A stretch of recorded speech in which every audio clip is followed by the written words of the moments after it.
Empezando para no quitar pues mucho tiempo, ¿verdad? Y me imagino que los compañeros se van a ir sumando a lo largo de la cátedra. Hoy ya tenemos el quinto curso de nuestro diplomado 2026, Periodismo, Poder, Contexto en año de elecciones institucionales. Hemos ido pues viendo todo el mapa de poder en Guatemala y hoy como facilitador vamos a tener a José Carlos Ortega. Él nos va a estar hablando sobre el próximo fiscal general que debe exigir el periodismo. Les voy a hablar un poco de José Carlos. Yo me imagino que lo han visto en Radio Libertópolis y en Canal Antigua, pero él es un analista político y jurídico, periodista por vocación, consultor en planeación estratégica, comunicación y marketing con experiencia en desarrollo político y empresarial. Tiene un magíster en administración empresarial e ingeniero industrial, conferencista y capacitador representante de la Alianza Evangélica de Guatemala en temas cívicos. Es incluido en el Foro de Guatemala y miembro del Instituto de Servicios a la Nación y Centro de Estudios Económicos Sociales, CES. Para nosotros, desde la Cámara Guatemalteca de Periodismo, es un placer, un honor tener a José Carlos y le cedo las palabras. Bueno, muchísimas gracias. Primero que todo, le agradezco a la Cámara Guatemalteca de Periodismo por la invitación y sobre todo a cada uno de ustedes por conectarse hoy a recibir esta plática que creo que vamos a poder compartir entre todos y que es de relevancia para nosotros en el país. El, y es de suma relevancia en este año donde se están eligiendo a muchos de los cuerpos que nosotros le llamamos las elecciones de segundo grado, ¿verdad? De segundo grado no porque sean de menor categoría, sino que de segundo grado porque no pasan a través necesariamente no pasan necesariamente a través de una elección o son directas del pueblo, sino que están a través de algún cuerpo o que ya fue definido o fue electo por alguna circunstancia y por algunos casos en comisiones de postulación. Bueno, pues para empezar, sí, está cabalmente, pues, ¿qué debe el próximo fiscal general que debe exigir el periodismo?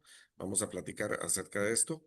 Miren, como me avisaron casi bueno, me avisaron el miércoles, no tuve tiempo de hacer una presentación propia, bueno, entonces me robé muchas de las láminas que tenemos en conjunto con Guatemala Visible, o sea que si ustedes miran ahí el logo, estoy dándole el crédito a cada una de esas pantallas a Guatemala Visible, algunas les he hecho unas pequeñas modificaciones, pero pues con el permiso y el perdón de ustedes, sí pregunté allá si podía utilizarlas y me dijeron que sí. Entonces, las elecciones de segundo grado son procesos de elección de autoridades de instituciones públicas importantes en las que no votamos los ciudadanos de forma directa. En estas elecciones, ¿verdad? En el sector estatal, a veces está el presidente de la República, otras veces el Congreso de la República y la Corte Suprema de Justicia. En el sector académico, a través de las autoridades de las universidades, de los rectores, de los decanos también, y sobre todo de la Universidad de San Carlos, y por eso la relevancia que tiene la elección de los cuerpos electorales en la Universidad de San Carlos. Y del lado del sector profesional, por medio de los colegios profesionales. Los procesos específicos normalmente están establecidos en la Constitución Política de la República, como es el caso del fiscal general y jefe de Ministerio Público, y en otros casos, como para el Tribunal Supremo Electoral, en la ley electoral, y varias de ellas se sujetan a la ley de comisiones de postulación, a la ley de colegiación profesional obligatorio o a alguna ley orgánica. Además de eso, pues tenemos el, pues cuáles son las elecciones y como ustedes se pueden dar cuenta, este año hemos tenido de Tribunal Supremo Electoral, de Corte Constitucionalidad, que la Corte Suprema de Justicia no fue este año, fue en el año 2024, y Fiscal General y Jefe de Ministerio Público, que es en medio de la cual estamos ahorita, y Contralor General de Cuentas, que empezará al terminar este casi y en medio, bueno, tiene que concluir el 13 de octubre. Las fechas clave, pues ya ahí estaban varias de ellas. Yo puse en verde, que es la tercera, o sea, Realmente la primera de TSE pensé que iba a salir gris, pero salió verdecita. Entonces, esa concluyó el 20 de marzo. Como ustedes saben, magistrados de Corte de Constitucionalidad debe concluir este próximo martes y fiscal general y jefe de Ministerio Público que tiene que terminar el 17 de mayo debe tomar posesión el fiscal o la fiscal general y jefe del Ministerio Público. Empezó en enero y termina el 24 de abril el proceso de... realmente aquí hay un error, perdón, no lo corregí, no lo vi. Termina el 17 de abril y ya vamos a ver por qué más adelante. ¿Cómo termina? Con una nómina de 6 candidatos que se le presentan al presidente de la República, quien tiene hasta el 16 de mayo para poder escoger a quién es el que va a designar como fiscal general y jefe del Ministerio Público. Y Contralor General de Cuentas, que empieza en junio, en medio del Mundial de Fútbol. También pasan 6 candidatos, solo que esta vez el Congreso, y el Congreso elige para que tome posesión el 13 de octubre. Pero enfocándonos, pues la importancia de estos procesos es que definen las autoridades y por supuesto, con autoridades también me refiero al liderazgo de las instituciones de justicia y control. En estos procesos no solamente se eligen personas, o sea, son personas, pero se define la fortaleza de las instituciones que sostienen la República Democrática, la confianza ciudadana y la estabilidad del país. Y déjeme hablar un instante de la República Democrática, por qué es tan importante porque no es solo democracia, es república democrática. Como ustedes saben, en una república los poderes se dividen, lo que todos estudiamos en primaria, se divide en ejecutivo, legislativo y organismo judicial. Pero en realidad, en la República Democrática también hay otros poderes que se les dice organismos de control. Y entre esos organismos de control pues, está el, el Ministerio Público. ¿Y qué es la importancia de esto? Que a diferencia del rey o de un dictador o de un tirano, aquí las órdenes no salen de una sola persona y la legislación no sale de una sola persona. Y también la justicia, sino que aquí se divide cada quien y no se puede entrometer en el dominio o en la competencia de alguien más. No se puede entrometer en las funciones de alguien más. Y entonces, en este caso, estamos eligiendo también instituciones que tienen funciones específicas y que no son competencia de otro grupo o de otras personas. Y por supuesto que fortalece la confianza ciudadana y la estabilidad del país. Las decisiones que se toman hoy impactan directamente en la justicia, la transparencia, la paz social y, por supuesto, el futuro de los próximos años. Y en el caso de la mayoría de estas, inciden directamente en las elecciones de 2027 y, por supuesto, en otras elecciones, pero específicamente para el Ministerio Público va a incidir directamente en el 2027. ¿Qué es el Ministerio Público? Pues miren, a mí me gusta poner los fundamentos tal y como están en la Constitución Política de la República. Aquí lo único que tiene resaltado es mío, ¿no? Lo que se resalta y que divido el párrafo que está en la Constitución Política de tal manera que lo podamos leer mejor. Pero el artículo 251, y por cierto, miren que aquí dice reformado, porque anteriormente el Ministerio Público y la Procuraduría General de la Nación estaban unidas.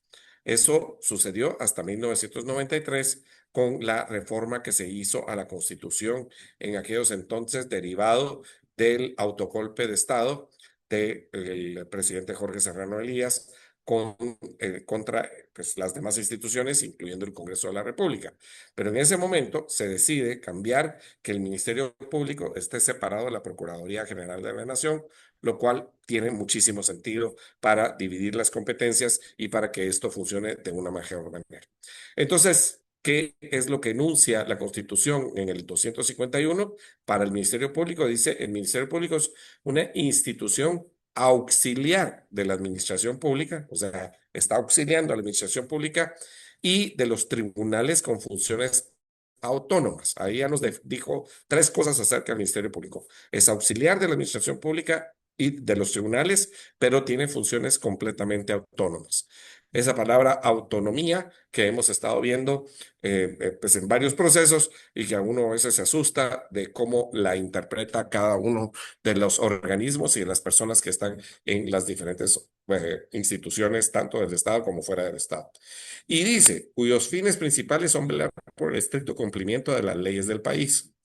Esta parte ha sido objeto de mucha discusión porque cuando se dice ahí cuyos fines principales son velar por el estricto cumplimiento de las leyes del país, pues en el país hay muchísimas leyes y o sea, lo que se entiende, y eso está más en la ley orgánica del Ministerio Público, es que no se puede meter en algunos casos. Por ejemplo, no se mete en asuntos, perdón, de materia laboral o de trabajo, ¿no? No, para eso están los juzgados de trabajo. O sea, no hay ahí un asunto donde se diriman los problemas de trabajo.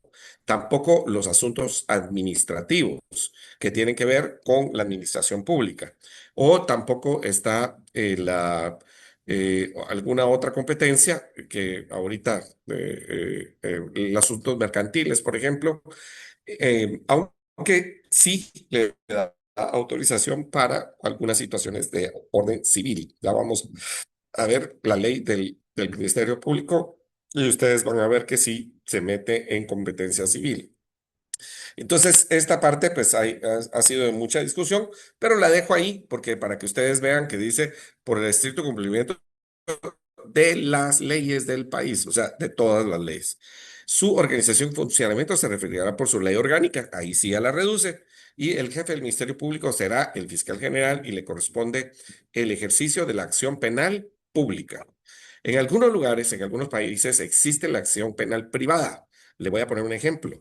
Podría existir una acción penal privada cuando hay una muerte de alguien y el Estado no quiere ir en contra de esta persona, entonces una persona puede decir, yo sí voy a ir en contra de esta persona, va a una acción penal privada y se dirime este asunto en una jurisdicción fuera de la parte pública o que el Ministerio Público no se meta.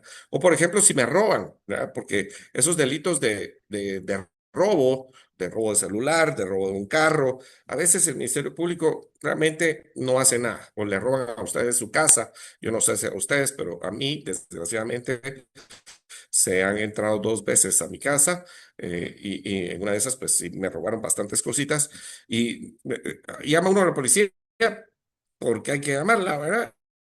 Pero realmente uno no ve acción de que esto vaya a resultar, o si le roban a uno el celular. Entonces, para esos es que en algunos países hay acción penal privada. En este caso no nos está diciendo esto, sino que nos define la acción penal pública. Seguimos con la ley, o sea, sigue siendo el artículo 251, pero quería dejar la parte primera en la función y dice que y aquí sí me faltó pues, poner que bueno, sí, aquí en la última dice el jefe del Ministerio Público y secretario fiscal, ¿verdad? Pero entonces dice, deberá ser abogado colegiado.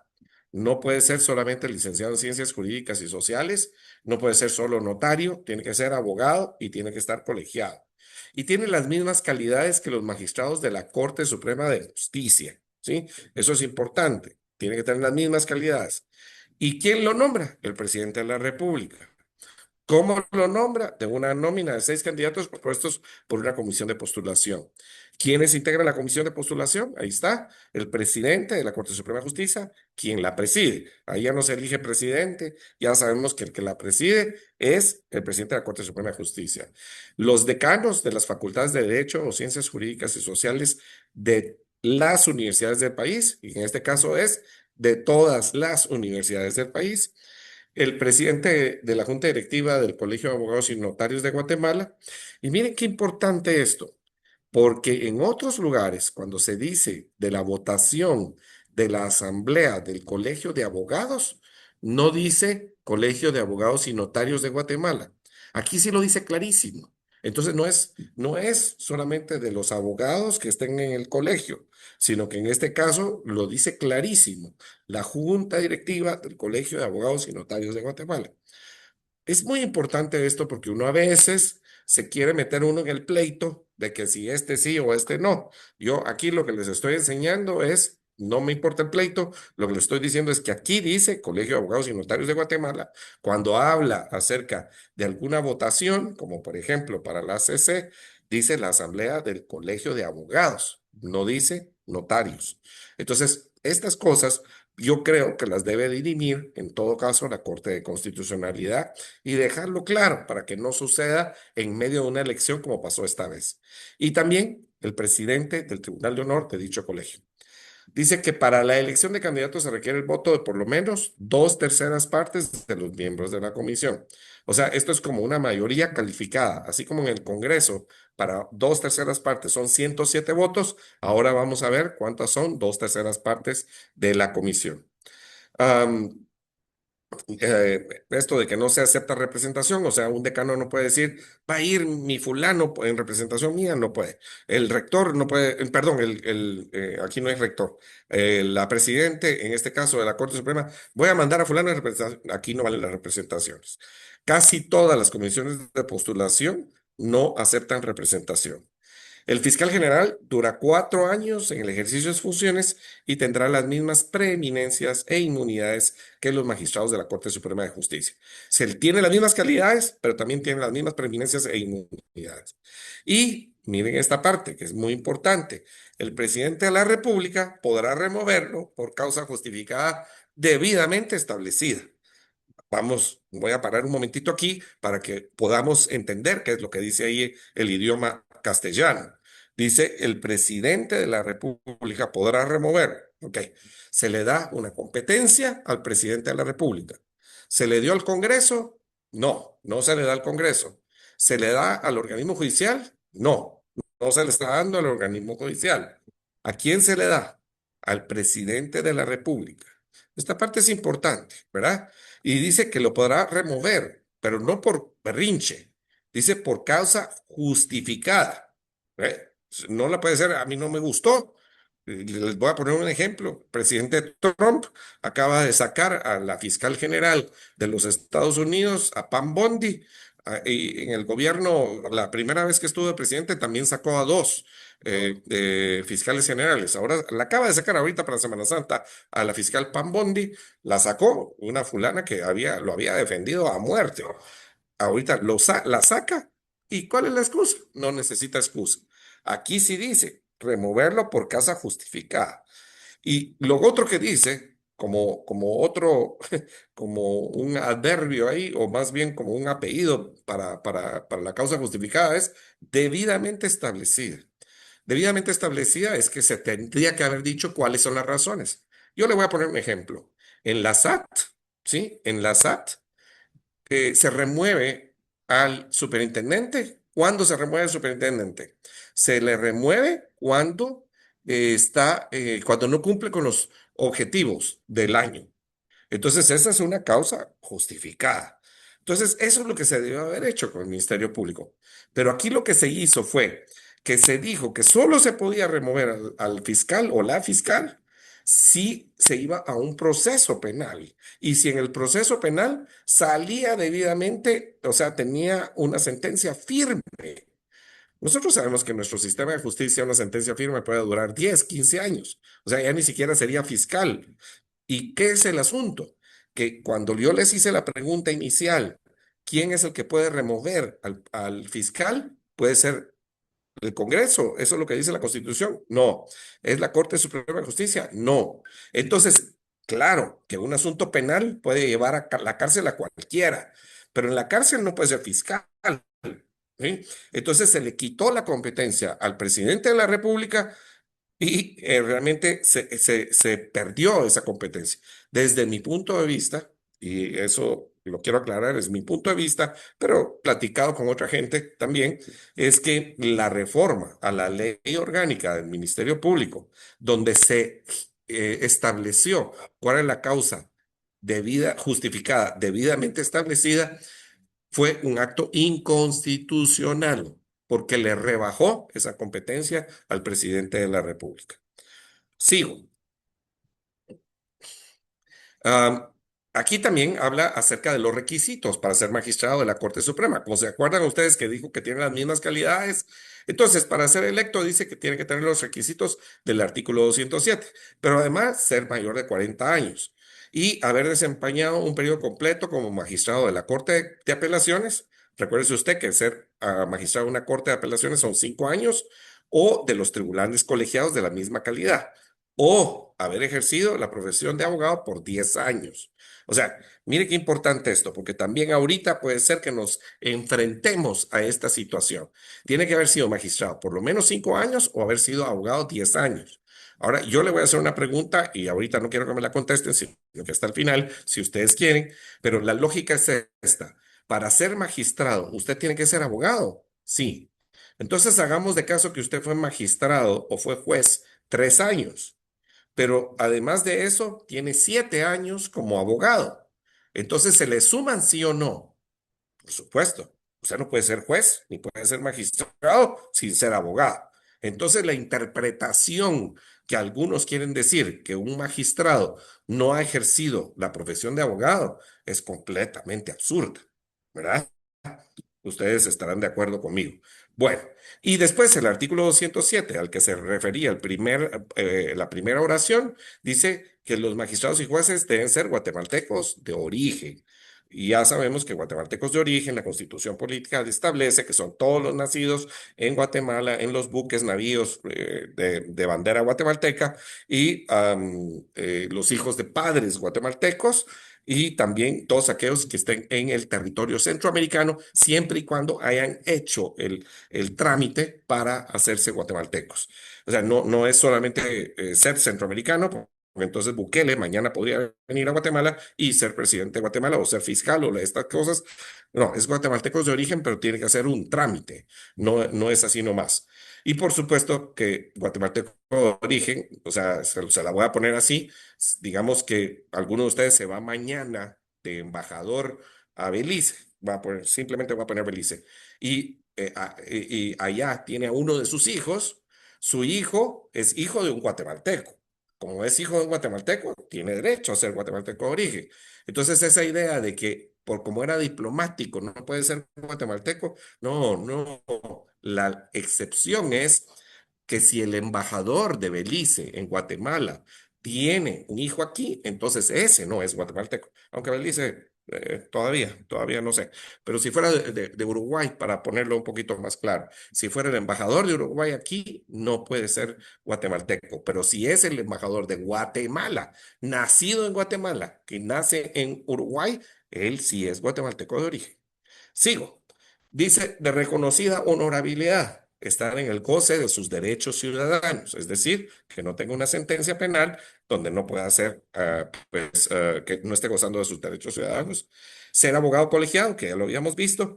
Y ahí esta oración dice, salvo las excepciones de la ley, establece esos para los jueces de paz, o sea, que no tiene que ser abogado colegiado. Y lo último dice, o sea, esa no nos toca a nosotros como fiscal, y la función de magistrado o juez es incompatible con cualquier otro empleo. O sea, si se es jefe del Ministerio Público, no puede tener otro empleo, con cargos directivos en sindicatos y partidos políticos y con la calidad de ministro de culto de cualquier religión, ¿sí? De cualquier religión, no importa cuál. Sigo. La ley orgánica del Ministerio Público dice que el Ministerio Público es una institución con funciones autónomas, promueve la persecución penal y dirige la investigación de los delitos de la acción pública. Mire, pues, aquí ahora lo que dice es que tiene funciones autónomas, o sea, no es gobernada por alguien afuera, sino que tiene funciones autónomas, promueve la persecución penal y dirige la investigación de los delitos de acción pública, además de velar por el estricto cumplimiento de las leyes del país. Esta es la parte que, como le digo, ha habido una discusión. Yo no estoy completamente de acuerdo con esa oración, pero aquí está, persecución penal, la investigación de los delitos de acción pública. Y este es un punto que es importante para nosotros los guatemaltecos, claro, nosotros periodistas somos guatemaltecos. Una de las cosas que más nos importa es rebajar el crimen en este país. Y para rebajar el crimen hay que meter preso a la gente que hace delitos, que comete delitos. Entre ellos, pues obviamente a los asesinos, a los homicidas, a los ladrones, extorsionadores, a los, pues obviamente voy a decirlo así, a los maderos terroristas que cometen crímenes y pues, a los ladrones, a los secuestradores, a los violadores, pero también a los corruptos, porque los corruptos nos roban a todos, nos están robando el dinero que nosotros aportamos en la sociedad. Entonces también tiene que estar. Y por eso, insisto, esas son las mediciones por las cuales se debería medir a alguien para ser jefe del Ministerio Público y Fiscal General. Y además dice, además de hablar por el estricto cumplimiento de las leyes del país, en el ejercicio de esa función, el Ministerio Público perseguirá la realización de la justicia y actuará con objetividad. Eso es en la búsqueda de la verdad, ¿verdad? Sí, imparcialidad, o sea, no está parcializado para ningún bando, cosa que no hemos visto en los últimos años, y con apego al principio de legalidad. ¿Quiere decir eso? Que no puede hacer más de lo que la ley establece que puede hacer la fiscalía. No se puede meter en otro aspecto, en los términos que la ley establece, por supuesto. Y en las funciones, mire, son funciones del Ministerio Público sin perjuicio de las que les atribuimos otra ley, las siguientes. Investigar los delitos de acción pública y promover la persecución penal ante los tribunales. O sea, es el que tiene que llevar la persecución penal ante los tribunales, es la responsable de llevar las pruebas. Muy importante esto. No es solo decir, yo agarré a fulanito, ¿sí? Y agarré a sutanito, sino que tiene que llevar pruebas. Porque recuérdese usted que en la Constitución Política de la República se establece que toda persona es inocente hasta que se le compruebe lo contrario. Entonces, muy importante esto. Y dice, ante los tribunales, segundas facultades que le confieren la Constitución, la ley de la República y los tratados y convenios internacionales. Mire, pues, por eso le decía yo que la acción civil sí está. Ejercer la acción civil en los casos previstos por la ley y asesorar a quien pretenda querellarse por delitos de acción privada de conformidad con lo que establece el Código Procesal Penal. Además de eso, dirigir a la policía y además cuerpos de seguridad del Estado en la investigación de los hechos delictivos. Esto es también importante porque dice dirigir a la policía y ha habido un debate de si la policía puede investigar sin el Ministerio Público. Esta parte de veras ha estado complicada porque hay gente que creemos que sí lo puede hacer y hay gente que dice que no, que la investigación solo la puede llevar el Ministerio Público. Y número cuatro, preservar el Estado de Derecho y el respeto a los derechos humanos, efectuando las diligencias necesarias ante los tribunales de justicia. La ley del Ministerio Público tiene más o menos 90 artículos, un poco menos, pero pues estos dos son los que nos dicen lo más importante. Bueno, entonces, el Ministerio Público es una institución encargada de la persecución penal, de la investigación de delitos y de velar por cumplimiento de las leyes. Investiga delitos y promueve la persecución penal. Además de eso, dirige a la policía y demás cuerpos de seguridad del Estado en la investigación de delitos. Inicia los procesos judiciales en los juzgados civiles y penales en contra de personas o entidades privadas. Y además de eso, preserva el Estado de Derecho y el respeto a los derechos humanos. ¿Quién es el fiscal general? El fiscal general y jefe del Ministerio Público es la persona a quien le corresponde el ejercicio de la acción penal pública, encargado de la persecución penal. Por eso es tan importante, porque para que uno tenga justicia y paz en un país, tiene que haber, tiene que ir en contra de los delincuentes, tiene que agarrarse a los delincuentes. Aquí, por eso es tan importante la figura de fiscal general. Además, entre otras funciones, es quien nombra fiscales para asuntos especiales como fiscal contra la corrupción, como fiscal contra delitos electorales, como fiscal en contra de delitos en contra del patrimonio cultural, ecológicos, de la mujer, etcétera. Esto, pues, además de eso, pues los fiscales de zona, ¿no? Todos esos es el fiscal general el encargado. Para la Comisión para la Elección de Fiscal General y Jefe del Ministerio Público, la convocatoria fue el 13 de enero. Ya les dije que lo elige el presidente de la República. Eh, com- no les había dicho cuántos, pero son 12 decanos más la presidenta de la Corte Suprema de Justicia, presidente del Tribunal de Honor del Colegio de Abogados y presidente de la Junta Directiva del Colegio de Abogados, nos suman 15. ¿Qué se hace? Se le da una nómina de 6 candidatos al presidente de la República que escoge un titular que tiene que tomar posesión el 17 de mayo. La comisión empezó con un presidente interino de la Corte Suprema de Justicia, que fue Carlos Romero Lucero Paz. Eso fue hasta el 17 de febrero. El 17 de febrero, pues la presidenta de la Corte Suprema, Claudia Lucrecio Paredes Castañeda, empezó. Creo que fue la tercera reunión. Además está la presidenta de la Junta Directiva del Colegio de Abogados, que es la señora, la licenciada ex juez Patricia Gámez Barrera, la presidenta del Tribunal de Honor del Colegio de Abogados, que también entiendo que fue magistrada, Alicia del Carmen Franco Flores, y 12 decanos, para un total de 15 comisionados. ¿Se recuerdan ustedes que la elección dice que tiene que ser con mayoría, con dos tercios? Si uno saca dos tercios de 15 comisionados, eso da 10 comisionados. Entonces, las votaciones se establecen que tiene que haber 10 comisionados de acuerdo. Estos son los decanos, ¿sí? Se los voy a dejar 10 segundos para que los miren, pero ahí está la Universidad de San Carlos, la Landívar, la Galvez, la Francisco Marroquín, la Mariano Galvez, hay que decirlos como son, ¿verdad? La Rafael Landívar, la Universidad Panamericana, la Mesoamericana, la San Pablo, la Rural, la Da Vinci, la del Istmo de Occidente y la Regional. ¿Cuáles no están? O sea, si ustedes miran, aquí en Guatemala tenemos creo que 15 universidades privadas, o no, en total, no, son privadas, perdón, 15 privadas. ¿Por qué no hay tres más? Les recuerdo por qué. O sea, una, la Universidad Galileo no tiene facultad de Derecho. La Universidad del Valle de Guatemala no tiene facultad de Derecho. Y la otra que no tiene, bueno, y la otra es porque acaba de empezar la Universidad, y se me fue el nombre, ustedes disculpen, se me fue el nombre, pero acaban de autorizar una universidad y se me fue el nombre, disculpen ustedes. Y creo que está en proceso también la Universidad Juan José Arevalo, para estar en funciones pronto, y entonces ahí tendremos una universidad más.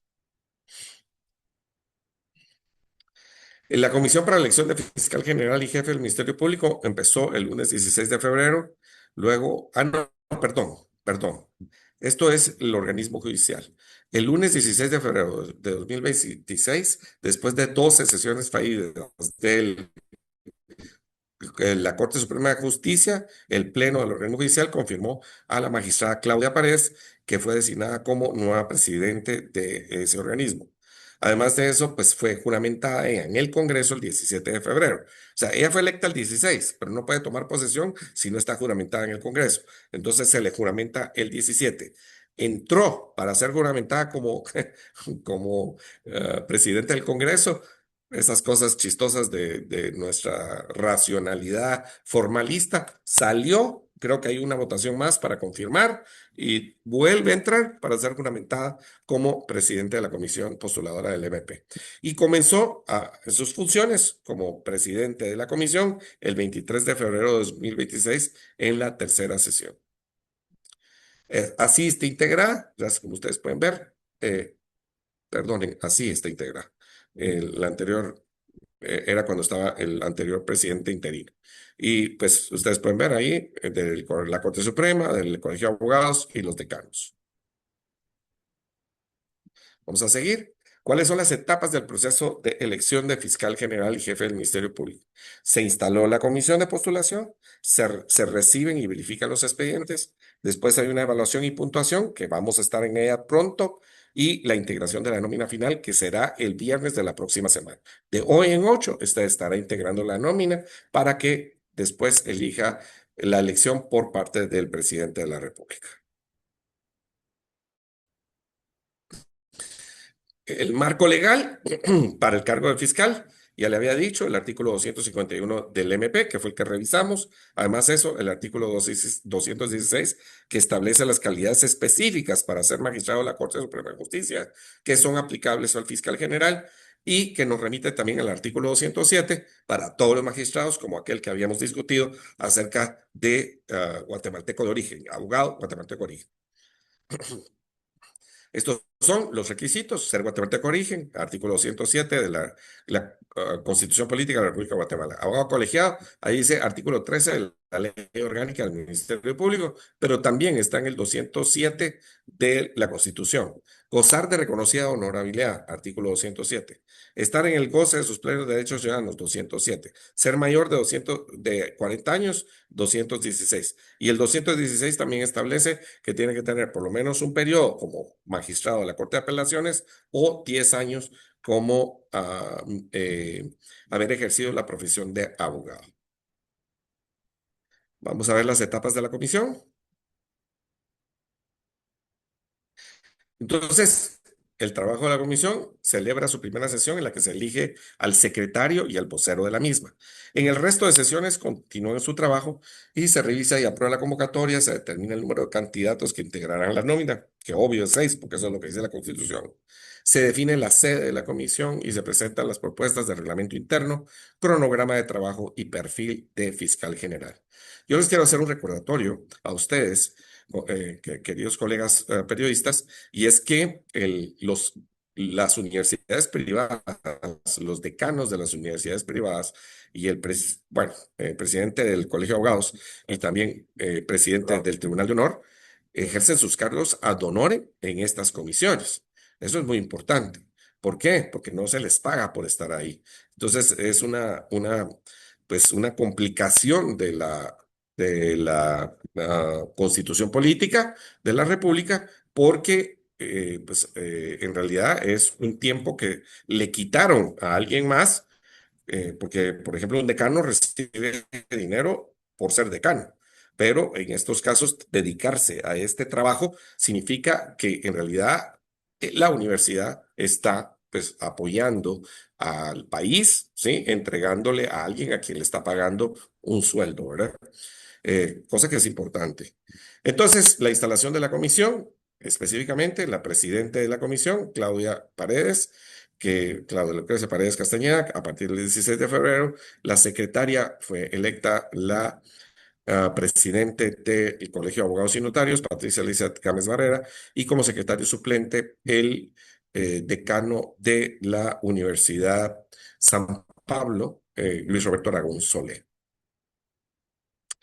Seguimos aquí. La comisión de postulación para integrar la nómina de candidatos para el periodo 2026-2030 celebró sus primeras sesiones y eligió las autoridades internas, definió la sede, que es en el Palacio de la Corte Suprema de Justicia, y avaló las normas que regirán su funcionamiento, así como el cronograma y la guía de entrevistas a los aspirantes. O sea, la guía de entrevistas que se está concluyendo hoy, viernes 10 de abril, ya estaba hecha desde el inicio. No, no fue que salió ahí. ¿Por qué no salió alguien preguntándole a la señora tal o al señor tal, tal cosa? Pues no, porque ahí está la guía de entrevistas. Entonces, eso es lo que está aprobado. También aprobaron el perfil de los aspirantes, definieron la tabla de gradación, el formulario de solicitud y la guía para elaborar el currículum vitae y también el formato de convocatoria pública. Eso fue del 9 al 11 de febrero. La recepción de expedientes fue del lunes 16 al viernes 20 de febrero. También, pues, la comisión elaboró y pone a disposición la guía para elaboración del currículum y el formulario de inscripción para las personas aspirantes. O sea, las personas que van a aspirar no es que hagan su currículum o el que manda o el que ya tienen hecho, ahí lo copian y ya estuvo, sino que lo tienen que elaborar tal y como establece la comisión. Y también el formulario de inscripción lo tienen que llenar. Se publica la convocatoria para participar en el proceso de elección en la que se establece el procedimiento para la recepción de expedientes, incluyendo el lugar, la fecha y hora. Esta convocatoria pública se debe publicar en el diario oficial y en 2 diarios de mayor circulación del país. ¿Con qué pisto se hace esto? Porque aquí es importante, ¿verdad? En el diario oficial y en los diarios um, de mayor circulación cobran. Esto se hace con dinero del Ministerio Público cuando se trata de la elección de fiscal general y jefe del Ministerio Público. Aquí está la convocatoria, como ustedes pueden ver. Yo no sé si logran ver, pero si ustedes ven los requisitos arriba, donde dice requisitos, guatemalteco de origen, abogado, colegiado activo, reconocida honorabilidad, van de la literal a la literal I. Esos son los que establece la Constitución, ¿verdad? Y las leyes. Pero miren los de abajo, dice documentos necesarios. Y esos son 29 documentos. Yo, la verdad, algunos de esos documentos que vi estaban exagerados. Pero imagínense ustedes que para hacer este proceso, pues les exigieron 29 documentos, cosa que, como ustedes también saben, no es fácil integrar toda esa documentación de un día para otro. Entonces, algunos ya las van arreglando, ya la tienen listo y solo miran qué es lo que hace falta para poder seguir. Aún así, se postularon 59 personas. 59 personas enviaron su documentación con esta lista eh, de requisitos y documentos necesarios. La recepción de expedientes se realizó del lunes 16 al viernes 20 de febrero, como les había dicho, 59 expedientes. El número, pues obviamente superó a los 39 recibidos en 2018 y a los 26 que se recibieron en 2022. Si ustedes se dan cuenta con respecto a 2022, fue más del 100% eh, de incremento. Entre el 2018 y ahora es el 50% más o menos lo que se incrementó. Eso quiere decir que en 2022 mucha gente pensó que ya estaba cantada la lotería y que no iba a haber posibilidad de participar y que pues realmente fue lo que pasó cuando se religió a la señora Consuelo Porras. La revisión de expedientes. La comisión analiza y evalúa los expedientes presentados para verificar el cumplimiento de todos los requisitos legales y de la papelería de la convocatoria. Con base a esta revisión, se aprueba y publica el listado de profesionales admitidos y quienes están excluidos. Se otorga un plazo para la presentación de pruebas de descargo. Yo creo que más que pruebas de descargo es en realidad para presentar los papeles que le dijo, mire, usted no está excluido por esta razón. La palabra descargo la vamos a utilizar mejor en otro momento. Y dice las cuales son posteriormente analizadas y resueltas por la comisión. Aquí a quiénes sacaron, yo le voy a poner dos ejemplos. Bueno, en realidad hubo a 11 que se les rechazaron. eh, eh, 10 de ellos ya no pudieron seguir. Entre ellos estuvo las dos magistradas del Tribunal Supremo Electoral anterior, Irma Elizabeth Palencia, Orellana, si no estoy mal, y Blanca Olivia Alfaro Franco. Ellas dos no pudieron tener toda la papelería que se les pedía. Se les estaba pidiendo una de esas certificaciones que había que ir a pedir, creo que a la Procuraduría de Derechos Humanos, y no la pudieron obtener. De esa cuenta, de los 59 aspirantes, 11 no tenían todos los requisitos, 48 sí lo hicieron. Pero en la recepción de pruebas que no son de descargo, no sé por qué esa palabra sí la quité ahí, no sé por qué está ahí todavía, seguro no la grabé bien, quedó establecida el viernes 27 de febrero, 2 y 3. Sí, perdonen ustedes, pero hagan de caso que no está ese párrafo. Yo ese párrafo lo había borrado porque en realidad está en otra parte del proceso. Entonces, solo se recibió los 59 aspirantes, 11 no cumplieron, 48 sí lo hicieron. Ese segundo párrafo no lo tomen en cuenta, perdonen ustedes. Revisión de expedientes. El jueves 5 de marzo, los comisionados revisaron los documentos presentados por los aspirantes que no habían cumplido con los requisitos. Una se reincorporó al proceso y 10 quedaron excluidos. Entonces, muy sencillo, 59 menos 10, entonces quedaron 49. Estos son los aspirantes que continúan en el proceso. Voy a dar 10 segundos en cada página porque son, como les había dicho, 49 y ahí ustedes pueden ver a todos los aspirantes. Todos ellos concluyen hoy la etapa de entrevistas. Todos ellos fueron a las pruebas psicométricas. Voy a decir, perdón, concluye el proceso de entrevistas. Hay una persona que se retiró y ya no hizo la entrevista y ya se retiró. Dijo, no voy y entonces se retiró su aspiración, su postulación y con eso quedaron 48. Ya no son 49, ahora son 48.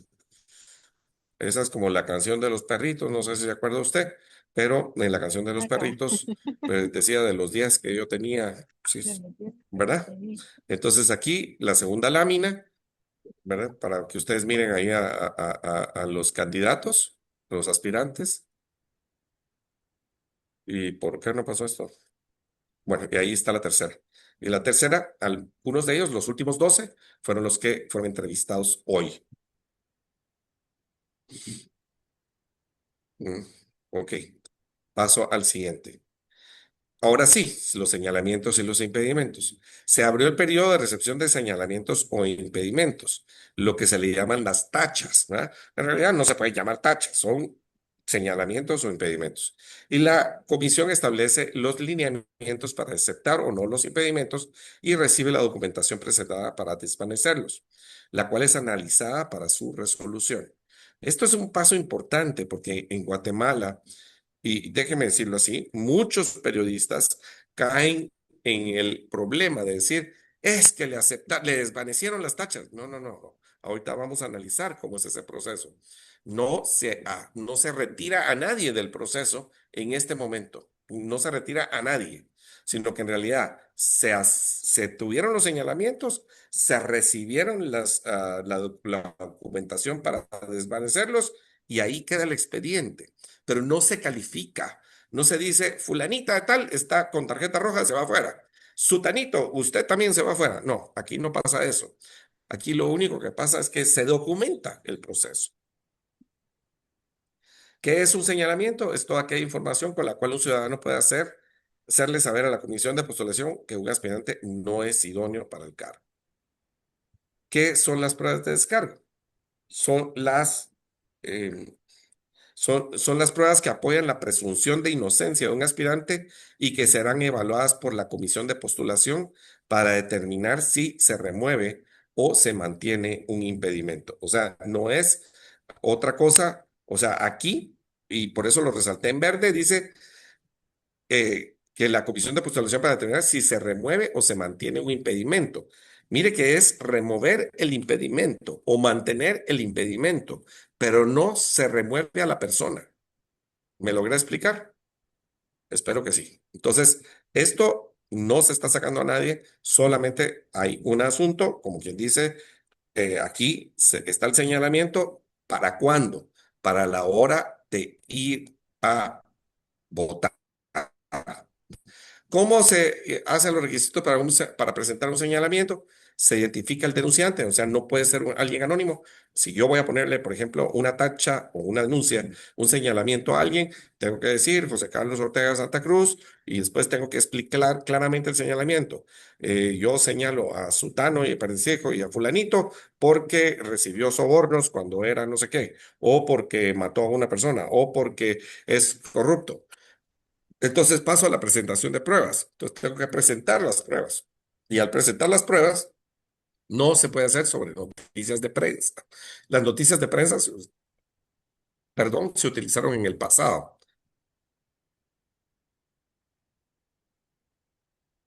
Perdonen ustedes. Eh,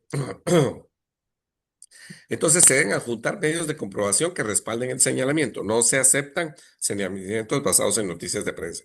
¿Por qué? Porque no es justo tampoco que solo sobre la base de un señalamiento se le diga a alguien que está mal, ¿verdad? Sino que en realidad tiene que ser basado en pruebas. Muchas veces en Guatemala, en algún proceso de comisiones de postulación, se hizo señalamientos basado en puro chisme, basado en puro rumor. Y entonces eso pues ya no es aceptado. O con pruebas que no tenían nada que ver. O sea, es que es amigo de fulano, o es que salió una foto con sutano. Híjole, si fuera por eso estaríamos fregados muchos. Y la otra es que se entrega de forma digital, debe incluirse una copia digital en formato PDF en el señalamiento. Los que se presenten fuera de tiempo no serán admitidos. Los señalamientos durante 3 días de recepción de impedimentos, ciudadanos y organizaciones y autoridades presentaron señalamiento contra 18 aspirantes al cargo de fiscal general y jefe de Ministerio Público para el periodo 2026. Estos fueron recibidos del 11 al 12 de marzo. El viernes 13 de marzo, la comisión conoció y votó por los señalamientos presentados contra aspirantes. resolviendo admitir señalamientos contra 6 aspirantes y no admitir señalamientos contra 13 por no cumplir con los requisitos establecidos en las normas internas de la comisión. Es decir, del 17 al 20 y lunes 23 de marzo se recibieron las pruebas de descargo de los aspirantes cuyos señalamientos fueron aceptados. O sea, el viernes 13 se calificaron los señalamientos. Entonces se analizó si estaban bien hechos y si no estaban bien hechos, se eliminaron. Entonces, sí se admitieron contra 6, no se admitieron contra 13. Y del 17 al 20 y el lunes 23, los 6 que habían sido señalados presentaron sus pruebas de descargo. Esas pruebas de descargo, el martes 24 la comisión se reunió para conocer las pruebas de descargo y deliberar. En esta etapa, tanto los señalamientos como las pruebas de descargo se adjuntan, mire pues, se adjuntan a los expedientes de los aspirantes y los comisionados tomarán en cuenta estos datos al momento de emitir su voto. O sea, ahorita no se podía hacer nada. Se toma en cuenta cuando se analice, ¿verdad? Se saque el expediente, vamos a votar por fulano. Entonces ahí dice, este sí se le aceptó el señalamiento. Voy a analizar y voy a analizar el descargo. Y de esa manera ya tengo información para poder votar. Ujú. Estos son los aspirantes con señalamientos admitidos. Son los 6 y como usted puede ver, ahí dice el señor Walter Brenner Vázquez Gómez, un señalamiento presentado por Mauricio Orlando Izquierdo Ávila. El señor Marco Antonio Cortés Cis por un señalamiento por el señor Ulises Robert Dávila. El licenciado Carlos Humberto Rivera Carrillo, un señalamiento por Eugenio Enrique Misa Perén y el señor, que si no estoy mal también es magistrado, Henry Alejandro Elías Wilson, 3 señalamientos por Juan Pablo Muñoz Elías, otro junto de William Giovanni Pérez García, Rocael López de León y Jacqueline Karina Gale y Caf, y el tercer señalamiento de José Mario López Ischcoy. De José Manuel Quinto Martínez, un señalamiento de Telma Lisset Rodríguez García y Nelson Adolfo Chanchaba Camé. Y para la señora María Consuelo Porras Argueta, 5 señalamientos presentados por Sergio Morata de León, Andrea María Reyes Ceseña, José Alberto Chicardona, en estos dos últimos diputados, ¿verdad? Las autoridades de las alcaldías indígenas y el ex fiscal de la FESI, Juan Francisco Sandoval. La evaluación y calificación. La comisión evalúa entonces los expedientes que continúan el proceso por medio de una tabla de gradación previamente aprobada. Esa tabla de gradación constituye una herramienta de evaluación utilizada por los comisionados para calificar a las personas aspirantes. Como parte del proceso de evaluación se realizaron entrevistas que terminan hoy y las pruebas psicométricas que se hicieron antes de la Semana Santa. Si no recuerdo mal, fue eh, la semana antes de la Semana de Dolores, para llamarle así. O sea, ya tiene hace algunos días en que se realizaron las pruebas psicométricas. Aquí va cómo se desarrollan las entrevistas a los aspirantes. Es esta semana, 6, 7, 9 y 10 de abril. La estructura fueron 5 minutos de presentación del plan de trabajo y tiempo restante para preguntas de los comisionados. Hubo, perdón, 4 grupos, uno de 13 personas y 3 grupos de 12 personas. Así fue como se instituyó, pero se recuerda usted que uno de los grupos, sí, una de las personas renunció, ya no quiso seguir con el proceso, o sea que uno de los grupos tuvo uno menos. El tiempo de respuesta para cada intervención era de 3 minutos, para un máximo de 30 minutos, y tenían que llevar material de apoyo, presentarse en formato digital. ¿Qué valorará la comisión a la entrevista de los aspirantes? Estas entrevistas que, como ustedes vieron, fueron públicas porque se transmitieron, permitieron conocer las propuestas y posturas de los candidatos a fiscal general y del Ministerio Público. Entre ellos, política criminal y persecución penal, modelo de gestión de fiscalías, la independencia y objetividad, administración y fortalecimiento institucional y la articulación con la política del Estado. Déjame correr porque ya veo que ya llevamos casi el tiempo.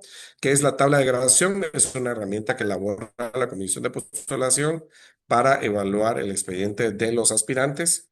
a fiscal general y jefe del Ministerio Público y tiene 4 aspectos: éticos, académicos, profesionales y de proyección humana, para tener una nota de 100 puntos. Aquí es muy importante porque miren, méritos académicos le rebajaron y esto fue muy importante porque ahora los estudios universitarios, antes, no sé si se recuerdan ustedes, pero en uno de los casos hubo una aspirante a magistrada que tuvo 3 doctorados en un día y lo sacó en un año, según ella, 3 doctorados en un día. O sea, un doctorado es por lo menos de 4 años y en este caso, pues sacó un doctorado, 3 doctorados en un día le dieron de evaluación. Todos los estudios universitarios pasaron como a un menor valor. La docencia universitaria, todas estas publicaciones, los méritos profesionales ahora son 70 puntos. Y desgraciadamente, allí mucho de lo que se está evaluando es los años de ser abogado, experiencia en administración pública o privada, 10 puntos, la entrevista 10 puntos, y la prueba psicométrica que no tiene ponderación, pero que es un requisito y que les sirve a los comisionados para evaluar. Por ejemplo, creo que alguna vez, si no recuerdo mal, en uno de fiscal, eh, alguien dijo que estaba dispuesto a cometer crímenes si era necesario. Obviamente, eso salió en la prueba psicométrica. Entonces, obviamente, pues eso descarta a la persona porque pues está diciendo que está dispuesto a cometer delitos. Y en los métodos de proyección humana, como ustedes se dan cuenta, quedaron solo en 2 puntos. Los méritos éticos. La Corte de Constitucionalidad resolvió que eso no se podía resolver con puntos, pero los méritos éticos es muy importante porque en realidad debería de ser un sí o no. Y déjenme ponerle este ejemplo. Cuando una dama, cuando una dama está embarazada, no puede estar medio embarazada, ¿verdad? Entonces aquí también los méritos éticos son sí o no. Y uno ahí debería empezar. Fulano de tal, ¿tiene la ética para poder estar aquí? Sí o no. Y eso pues obviamente depende del criterio de cada comisionado. No es en conjunto, sino que se va a ir viendo y van a sacar una ponderación, pero los votos van a ir o sea, no es como, sí, no, aquí tendrá que haber una discusión, tendrá que haber un ponerse de acuerdo y decir que se le dé una ponderación a cada uno. La línea de corte quedó en 75 puntos. Voy a hablar rápidamente de la línea de corte. O sea, los que no lleguen a 75 puntos, en teoría, están descartados. Pero, pero, tiene que haber por lo menos un mínimo de 12 aspirantes con 75 puntos o más. Si no existieran 12 aspirantes, entonces van a rebajar la línea de corte. Ah, ¿En qué fase estamos? Se entrevistaron a todos hoy. Como les había dicho, el aspirante Roberto Manuel Ángel Flores Rivera, el expediente número 37, o sea, del tercer día, renunció y ya no pasó. ¿Qué sigue en el proceso? De este 13 al 16 de abril va a ser la evaluación con la tabla de gradación y el 17 de abril por votación para integrar la nómina de 6 candidatos para ser enviadas al presidente de la República. Como le había dicho, pues ahora la experiencia profesional son 50 puntos, la experiencia administrativa pública 10, la entrevista 10 para 70 puntos. La formación académica y proyección humana le bajaron puntos y se introdujo un cambio clave. Cada año de experiencia se suma puntos hasta un máximo. Yo no estoy de acuerdo con eso. Le voy a decir por qué.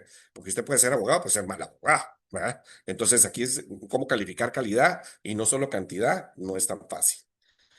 Se endurece el requisito de la experiencia administrativa, que creo que es importante para tener por lo menos 5 años de experiencia administrativa. Am, bueno, me voy a saltar esto. No sé si se dieron cuenta, pero en un momento iban a calificar la experiencia a partir del 11.º año de experiencia como abogado. Y esto pues se hubo ahí hasta un amparo y ya quedó que los 2 puntos se le darán experiencia hasta alcanzar la nota máxima desde el primer año de experiencia. Entonces es ridículo porque si la ley establece que son 10 años, entonces todos van a tener 2 por 10, van a tener mínimo 20 ahí, ¿verdad? O sea, no hay un diferenciador. Entonces, para mí esta parte de cómo la van a evaluar está muy mal. Está mal hecho en el sentido de que todos van a tener por lo menos 20 puntos. Y ya de ahí en adelante, de todos modos, va a tener una cifra mayor. No, no se cambió el sentido de lo que había que hacer. Am, Espero, bueno, esto es lo mismo que ya les acabo de explicar. La línea de corte ya les expliqué. Entonces, ahí el último párrafo dice, debe haber menos dos aspirantes que alcancen esa calificación. De lo contrario, la comisión podría reducir la nota mínima. El perfil del fiscal general del Ministerio Público, pues miren, los aspectos profesionales es experiencia profesional en derecho penal o ramas afines. Algunas veces en el país hemos tenido, antes de que existiera este proceso tal y como está, el presidente de la República nombraba abogados que no tenían experiencia en derecho penal, eran civilistas, mercantilistas, funcionaban más como notario. Bueno, ahora pues este es el perfil, debería saber derecho penal. A la proyección humana, pues participación en actividades comunitarias ad honorem, actividades de proyección social al frente de la comunidad. En los aspectos éticos, obviamente, carencia de sanciones de instituciones del Estado, del sector de justicia, de la PDH o Contraloría, carencia de antecedentes penales y políticos, policíacos, no políticos, perdón, y aspectos académicos, docencia universitaria, títulos académicos. La votación y la conformación de la nómina, los aspirantes ingresan a votación a viva voz, en que cada comisionado expresa sí a su criterio el candidato es honorable y cumple con las calidades para optar al cargo. Se le presentarán 6 candidatos en una nómina al presidente de la República. Y junto con la nómina se remiten todos los expedientes y toda la documentación. La fecha de toma de posesión es el 17 de mayo y como dice ahí, con 20 días calendario de anticipación al vencimiento del periodo constitucional. Si ustedes miran 20 días calendario, miren que me equivoqué, porque eso sí fue culpa mía. 20 días calendario, yo lo puse ahí 17 de abril, que son 20 días hábiles. Pero entonces en realidad sumémosle al 17 de abril 5 días más y, eh, y esto sería el 22 de abril. Hasta el 22 de abril tiene la comisión para pasarle los expedientes al presidente de la República. Es mi error porque yo lo tomé como días hábiles. 22 de abril sería. Pero en teoría, el 17 de abril queda conformada la nómina. No sé si ese mismo día la van a mandar, pero digamos que eso es lo que se atiene. De manera simultánea, la nómina debe publicarse en el diario oficial y en los dos diarios de mayor circulación del país. La comisión de postulación se mantiene integrada hasta que los funcionarios electos tomen posesión con el fin de resolver eventuales impugnaciones legales. Y después el presidente de la República, pues tiene para que tome posesión el 17 de mayo, es decir, tiene básicamente hasta el 16 de mayo para poderlo hacer. Bueno, pues yo termino por ahí para que tengamos un tiempecito de preguntas. Sí, solo tal vez si me dejan un instante, déjenme, eh, yo no sé qué pasó aquí con esta mi, tal vez abrí la equivocada, perdón. La, Solo les pongo una última que quiero compartir con ustedes, dos últimas que quiero compartir con ustedes. Y es que, ante todo, sí, como buenos periodistas, hay que utilizar la metodología del caso, es decir, recabar los hechos, no los rumores, analizar el problema, probar los hechos contra el problema, hacer un análisis, dar la información real, correcta, hacernos cuestionamientos y después generar opinión. Y por último, pues como me robé, pues con permiso, pero me la robé, les dejo ahí la información de Guatemala Visible por si ustedes quieren encontrar alguna de las informaciones específicas de cualquiera de las comisiones de postulación o elecciones, ahí las pueden ustedes encontrar también. Aquí tienen unas pocas cosas que yo cambié y obviamente porque hemos trabajado juntos en algunos aspectos con Foro Guatemala. Yo pertenezco a Foro Guatemala. Por parte de la Asociación de la Alianza Evangélica de Guatemala, que pues me permite representarles en ese espacio. Pero por ese lado, o sea, el Foro Guatemala también está transmitiendo y por eso es importante que ustedes sepan que estamos trabajando todo lo de las elecciones de segundo grado. Y bueno, muchas gracias. Yo dejo a las, a las preguntas y respuestas.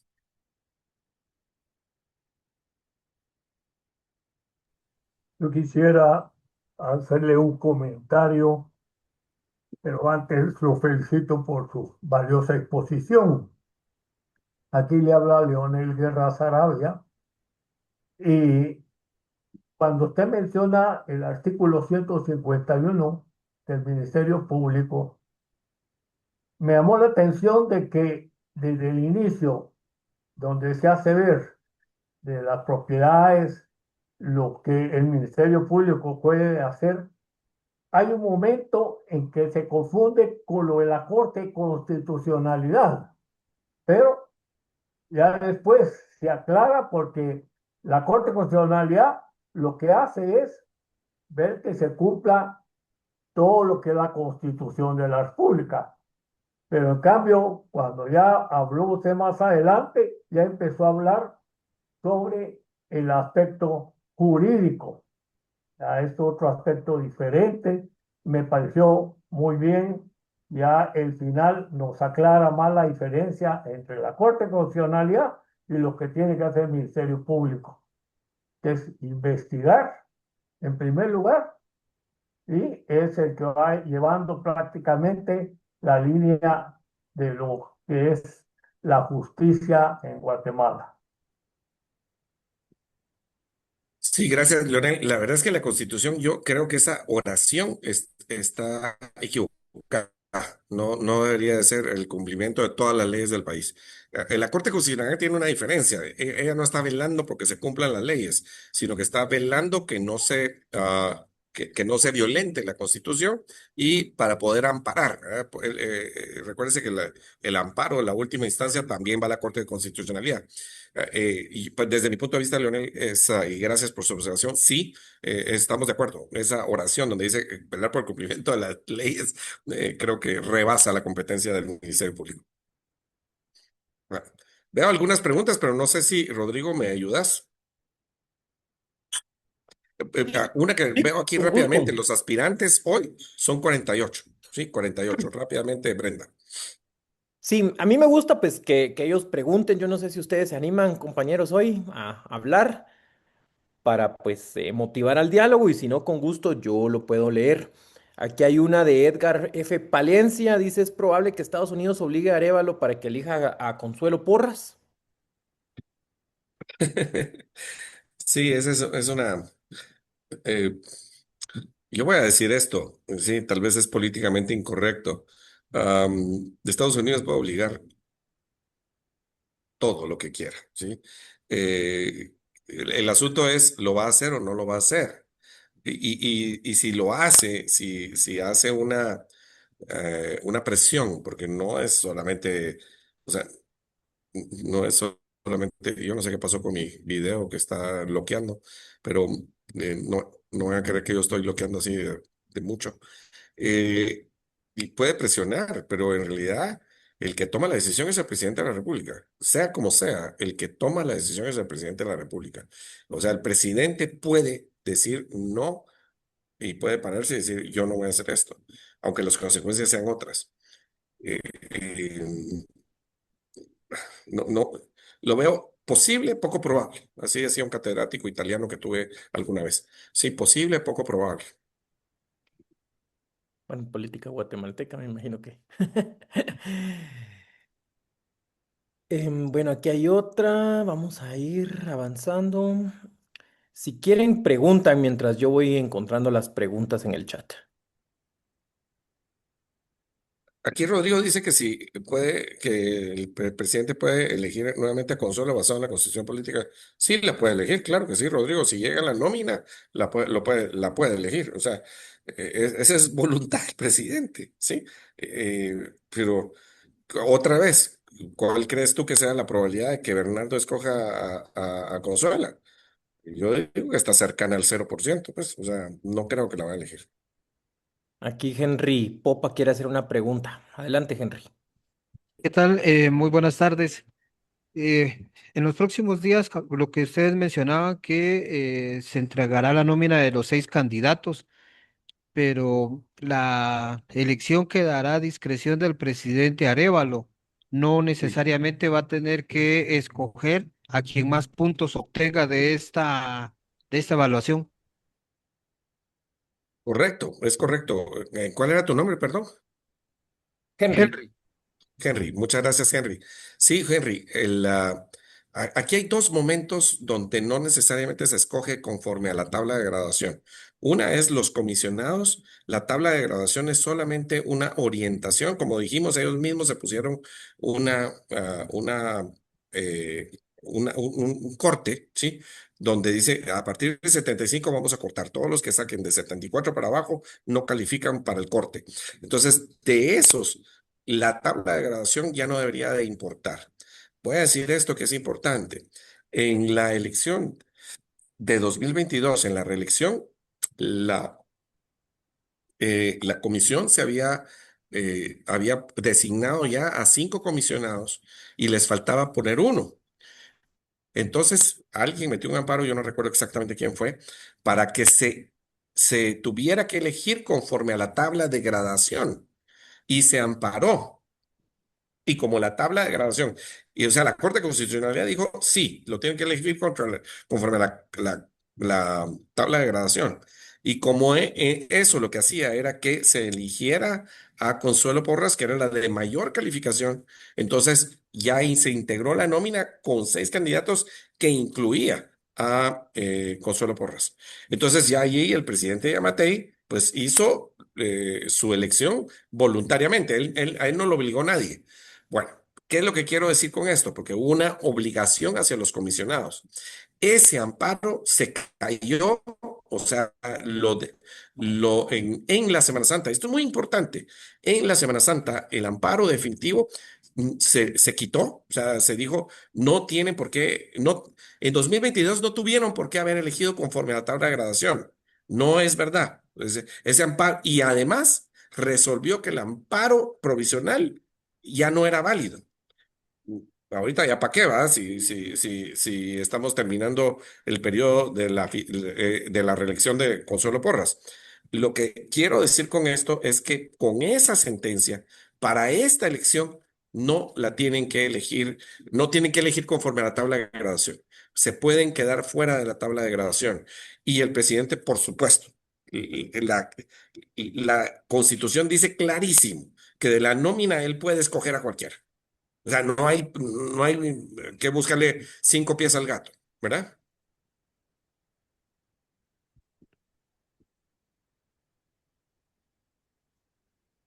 Buenas tardes, licenciado, y a todos en general. Hola, Mucho Carlos. gusto, Carlos.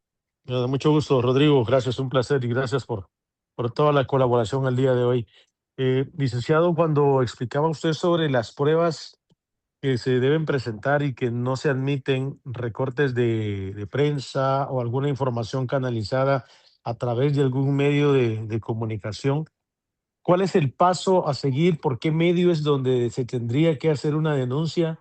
¿Y qué tipos de documentos de peso realmente son los que se validan debido a que, pues para evitar que no haya algún revés en la denuncia o que tenga validez para que se proceda a realizar la investigación? ¿Hay alguna tabla, hay algún rubro que desglose, como por ejemplo algunos tribunales de honor desglosan el tipo de sanciones, si fue de determinada gravedad, hay una amonestación verbal, hay una sanción de semanas, otra de meses, otra de multa? ¿Existe eso en este proceso para la elección misma? Sí existió. Esa etapa ya pasó. Carlos fue el que habló, ¿verdad? Sí, esa etapa ya pasó. O sea, las Sí, sí. pruebas, los señalamientos, las llamadas tachas, ya pasó. Y ellos elaboraron un documento de cómo se tenían que presentar. Y que una de las cosas era que no se iban a permitir recortes de prensa. Entonces, pongamos un ejemplo, ¿verdad? Voy a poner un ejemplo, ¿sí? Yo, déjeme pensar un ejemplo que no se vincule a una persona en específico. Eh, sí, hagamos de caso que respaldó un partido político que hubiese querido hacer un golpe, que hubiese querido hacer un golpe de Estado, ¿sí? Entonces, ahí uno podría decir, bueno, mire, ese es un señalamiento y le voy a enseñar porque, mire, estuvo en esto y presento las pruebas tal y como dice la comisión de postulación, y entonces con eso yo ya puedo presentar, yo enseño cómo es la prueba. No por recortes de prensa, ¿va? Usted podría, sí, claro, usted hubiera podido tener una foto donde iba montado en un jeep para eso, o podría, tal vez fue abogado de un narcotraficante, entonces presenta donde esta persona era el abogado del narcotraficante, porque dice el memorial tal o el juicio tal, él representó y usted prueba que ahí está. O sea, sí hay formas de probarlo, pero insisto, ya fue la etapa completamente pasada, número uno. Y número dos, en esta, no era para rechazar a nadie, sino que es solamente una acumulación para que en el momento que los comisionados tengan que votar, tomen en cuenta o no tomen en cuenta el señalamiento. Muchas gracias, licenciado.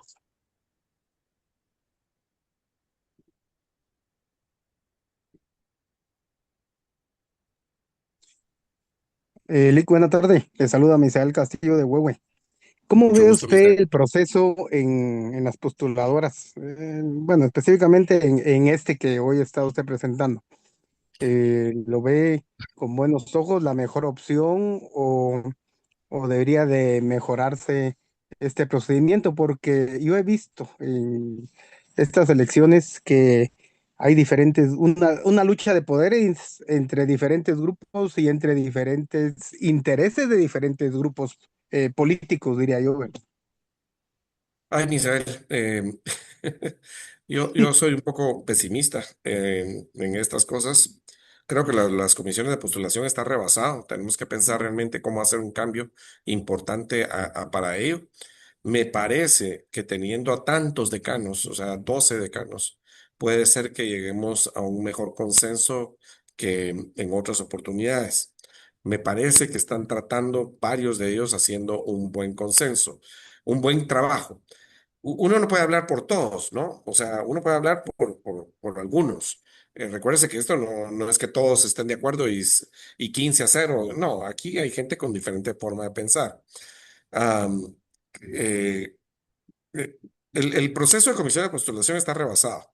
Eso es uno. Dos, mire, yo tengo más fórmula para elegir magistrados del TSE, para la Corte Constitucional, para las Cortes de Suprema Justicia de Apelaciones, porque allí es mucho más fácil de entender que los magistrados deberían ser electos para más tiempo, ¿sí? Algunos de forma vitalicia, otros por periodos de entre unos 12 años, por ejemplo, y no ser electos todos al mismo tiempo, sino que conforme vayan renunciando, o se vayan muriendo, o cada 2 años alguna renovación parcial, pero para fiscal no tengo todavía la fórmula.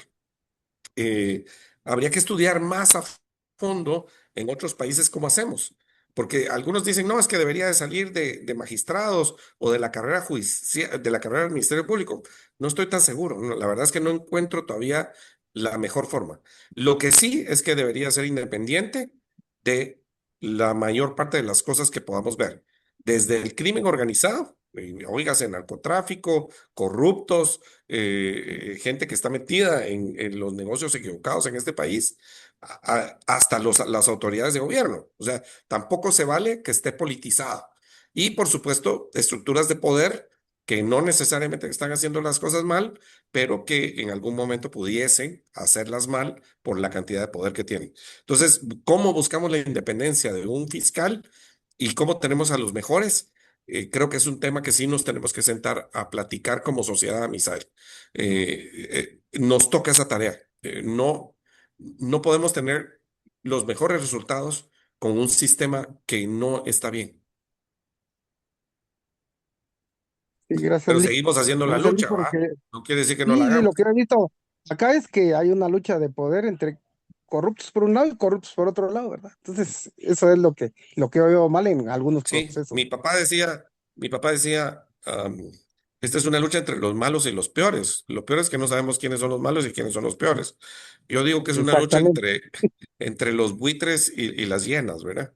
Sí, porque Ajá. realmente, sí, fregado, no es fácil.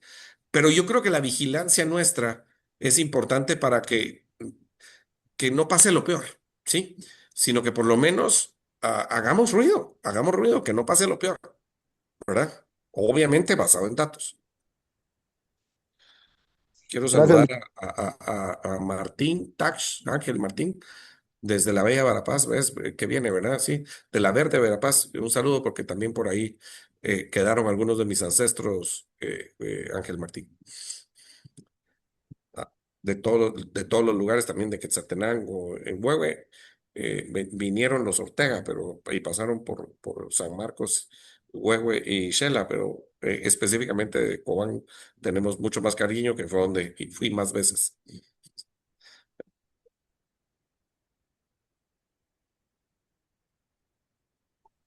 ¿Puedo tomar la palabra? Por favor. Gracias. Pues interesantísimo y mucho conocimiento ahí al respecto. Pero ahí sí que en la clase magistral anterior a esta, estuvimos hablando mucho sobre la cuestión del amparo, que por ahí probablemente pueda ser que la actual fiscal pues pueda querer no salir por medio de amparos. Ahora, ¿cómo usa la Corte de Constitucionalidad? Porque al final no ha hecho un trabajo como que muy eficiente, que digamos. Entonces, a mí me preocupa porque tanto proceso para llegar a algo solo para casi como que entrar a la fuerza. Básicamente repitiendo lo mismo que está pasando con la universidad, que son situaciones muy complejas y que realmente nos pueden llevar a una situación caótica en el país. Eh, Reinaldo, yo puedo entender que hay frustración a veces, porque sí estoy de acuerdo con usted, completamente de acuerdo de que hay frustración, pero creo que tenemos que seguir luchando, ¿verdad? Eso es una. Eh, Creo que no nos ha ido tan mal este año, Raúl. Después de los problemas que veíamos, mire, tal vez no lo que queremos oír, pero lo que le puedo decir es no nos fue tan mal ni con el Tribunal Supremo Electoral ni con la Corte de Constitucionalidad. Pudo haber sido peor, ¿sí? Pudo ser mejor, sí, por mucho pudo ser mejor, pero no, pero pudo haber sido peor. Entonces, pues vayamos viendo cómo hacemos para empujar. Y esa es parte de la labor que nosotros tenemos como periodistas, ¿no? Seguir hablando de los temas, seguir hablando de las situaciones que se complican. Y creo que sí, pues, o sea, por supuesto que hay mejoras en todo. Yo le diría, no es tan fácil. Hoy, por ejemplo, un amigo ponía le voy a poner un ejemplo, ponía hoy que se resolvió en definitiva que ya no van a tener el privilegio de antejuicio varios de los secretarios del Ejecutivo. Y entonces le echan la culpa a Bernardo, ¿verdad? Es que otra incompetencia más. No, esto lo hicieron gobiernos anteriores, sí. Claro, todos los que llegan ahí quieren tener inmunidad, quieren ver cómo hacen, ¿verdad? Por ejemplo, pasaron de Secretaría Anticorrupción, lo pasaron a la Secretaría de Comunicación Social para protegerlo. Esto es un asunto de incentivos. Los incentivos están mal en nuestro país. Entonces, nos toca a nosotros ver cómo hacemos para mejorar. Y claro, ha habido avances en muchas cosas, pero desgraciadamente, cuando hablamos acerca de combatir el crimen en este país, estamos lejos. Entonces, yo puedo entender que ahora hay Ministerio Público en todo el país y que hay no sé qué cosas que se han mejorado. Sí, estoy de acuerdo que ha habido avances, pero todavía no tenemos un país donde haya suficiente justicia y que la justicia no esté politizada y no esté bajo intereses, ¿verdad? Gracias. Gracias, licenciado. La verdad es de que también una de las situaciones que he visto yo que ha sido muy deficiente este gobierno es saber eh, informar y dar a conocer todo lo que han podido realizar dentro de las limitaciones y dentro de todo el contexto de que va en contra de ellos, ¿no? Siento que ahí hay una gran falencia en el sentido de que no hay buena comunicación de parte del gobierno hacia la población, de dar a conocer todos los proyectos que han hecho, porque al final uno se entera porque de lo que pasa o sucede dentro de nuestra área, pero a nivel nacional sí ha habido esa, yo diría que incompetencia, va porque bueno, yo creo que el peor calificativo que le puede dar un periodista es otro periodista. Bueno, Entonces es no sé, mira, complicado, ¿no? Reinaldo, Pero yo, ese tema creo que es otro rollo, ¿verdad? Porque lo que sí tienen es pisto para fotógrafos, pisto para tuiteros, para tiktokeros. Y sí, estoy de acuerdo que posiblemente la comunicación no sea la mejor, pero se están gastando el pisto en otras cosas. Y yo veo dos manos levantadas, la de Luis Ishcot y la de Ángel Martín Tax. Tal vez Luis, que la tenía antes. Muchas gracias, Magister. Siguiendo con lo que decía el compañero previamente, hoy alrededor de la 1:30, 2 de la tarde, la FESI envió un oficio al Tribunal Supremo Electoral pidiendo que en 4 horas se entregara un informe de cómo estaban las acreditaciones de los cargos electos en 2023 luego de la cancelación del partido Semilla. Yo creo que ahí se nota la intención también del Ministerio Público de ver cómo acorralar más al presidente para, pues, en cierta manera, intimidarlo o quizás hasta buscar sacarlo antes de que él elija al nuevo fiscal. Sin embargo, también estaba viendo que hace pocos instantes ya el tribunal se pronunció e indicaba que pues este ente electoral no está obligado ante la ley a responderle con lapsos de tiempo a un fiscal, ¿verdad? Entonces, creo yo que esto demuestra la intensa lucha que hay en cuanto a la búsqueda, sobre todo de ciertos personajes en el Ministerio Público, de mantenerse, ¿verdad? No sé cuál es su opinión, magister. Yo le voy a decir una cosa, yo creo que todo el mundo quiere mantenerse en el puesto donde está bien. O sea, eso es una cuestión de naturaleza humana. Y claro, o sea, hay una clara intención ahí de algo que no se, eh, que hay una clara intención ahí de no, ah, de seguir con un asunto que aparentemente ya estaba terminado, ¿no? Pues ahí el Tribunal Supremo Electoral tendrá que responder o no, según lo que sean las competencias acerca de esa situación, ¿verdad? Que yo no sé si está claramente probada. O sea, yo sinceramente no sé si está claramente probada. Y eso, yo desde mi particular espacio donde estoy, donde vi votaciones, donde ustedes vieron las votaciones en la primera y la segunda vuelta, no estoy siguiendo solo la segunda vuelta, en la televisión, cuando vimos cómo salían las votaciones y contaban en las diferentes juntas receptoras de votos, podemos darnos una idea de cuál fue el resultado. Además de eso, de las actas, ¿verdad? Pero bueno, si hay que probar algo, que se pruebe en tribunales. Yo creo que no es solamente una acusación la que hace que algo esté completamente dilucidado. O sea, así como estábamos hablando de las tachas aquí, de los señalamientos, las cosas tienen que ser probadas. Y yo no creo que este Tribunal Supremo Electoral le haya sido dada información suficiente para tomar una decisión. Y sí me parece muy molesto que una fiscalía mande a muchas instituciones a decir plazos como de 4 horas, 2 horas, 1 hora. Sí, me parece bastante molesto cuando todos sabemos que la información no se logra recabar tan rápido, ¿verdad? Pero sí, me parece molesto, Luis. Luis, gracias. Ángel.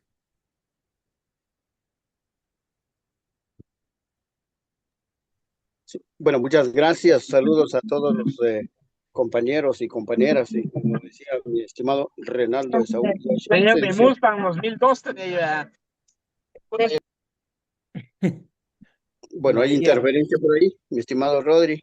Sí, dale, no, es Eh, que el audio de María se conecta, yo se lo silencio y se vuelve a conectar. Dale, adelante, mi amigo Martín. bueno, muchas gracias. Igual a Juan Carlos Ortega Santa Cruz, muchas gracias. Bonita exposición.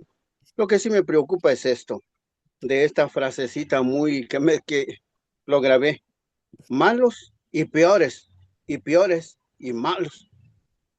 Entonces, ¿en qué quedamos? De verdad es triste tener que utilizar esto. Bueno, como medios de comunicación, nuestro trabajo es solo de informar. Eso sí es lo que tiene que quedar claro. pero sí es preocupante que los dos bandos, pues ni bueno ni malo, ni malo ni bueno, o sea, es algo que queda inverso en mi cerebro, porque si apoyamos, no, no es que apoyemos, sino que damos información de uno, estamos apoyando a un grupo, si damos información de otro, estamos apoyando a otro grupo y total, pues no se resuelve la situación. Y bueno, es decepcionante. Así es que sigo escuchando la intervención de los colegas y también del expositor y Rodrigo, a Chumani. Muchas gracias por este acercamiento, muchas gracias de verdad, porque nos hace sentir, bueno, estamos aprendiendo cada día, de verdad, uno va, es un aprendizaje total. Así que éxitos, compañeros, y que Dios los bendiga.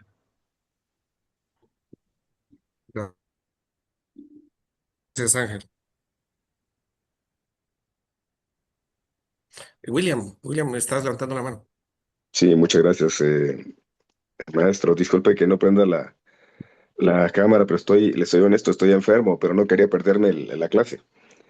Entonces, el comentario que me gustaría hacer es en el sentido de algo que usted mencionaba, de que es importante la objetividad, porque hasta donde yo me acuerdo, la LEP establece claramente que el Ministerio Público tiene competencia para investigar delitos electorales y el Tribunal Supremo Electoral, la competencia que tiene es, valga la redundancia, electoral.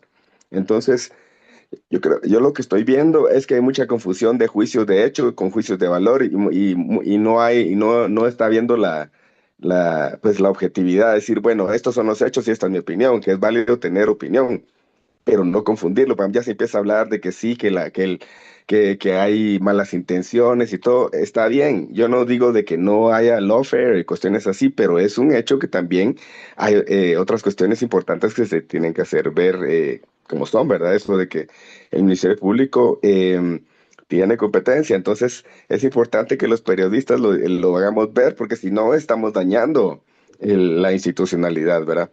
Sea involuntaria o voluntariamente. Muchas gracias. Sí, gracias, William.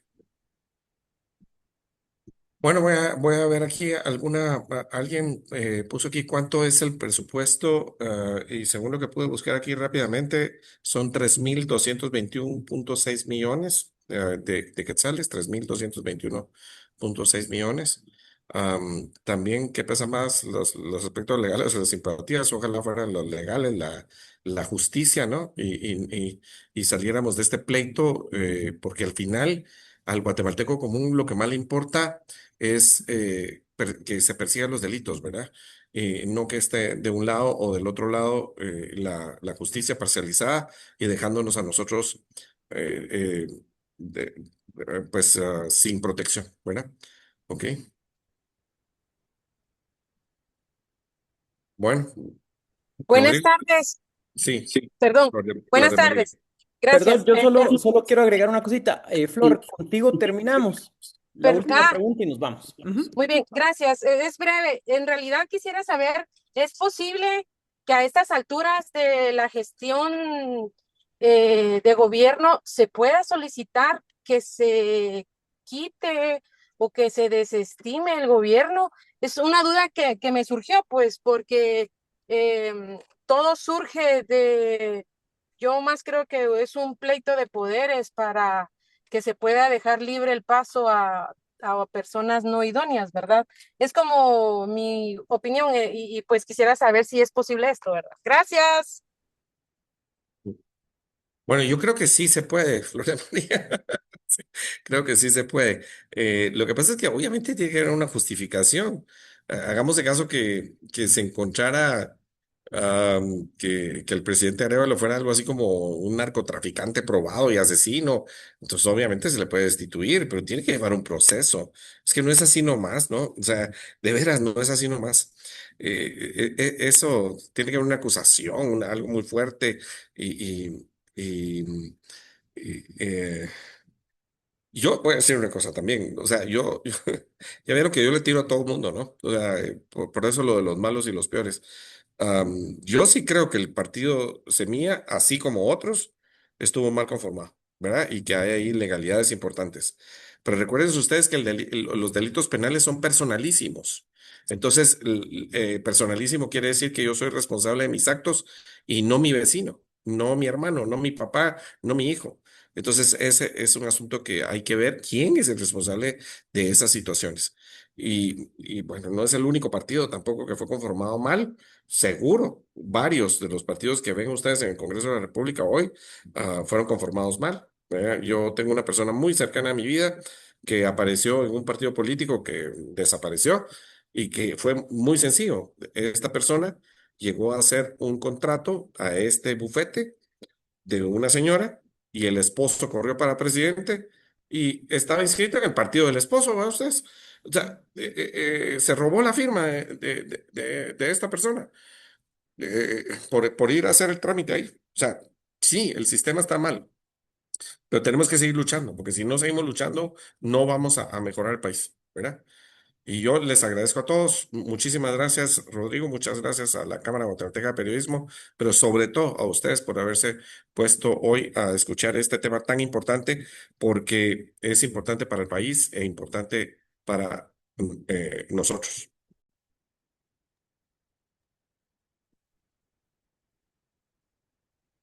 Gracias, José Carlos, te lo agradezco mucho, estaba en mute. Gracias por pues apoyarnos en estos cursos tan importantes. Ya es el séptimo año que la Cámara Guatemalteca de Periodistas los lleva a cabo y siempre es importante tener personas de altos quilates y alto recorrido, pues apoyándonos a entender el gobierno. Yo me quedo con algo que dijiste. Aquí no es de defender a unos o a otros, aquí es de exigir, creo yo, que cuentas claras a los funcionarios públicos, porque pues para eso están, para trabajar, ¿verdad? No para robar. Nos vemos y gracias a todos por estar aquí. Muchas gracias. Gracias, buen fin de semana.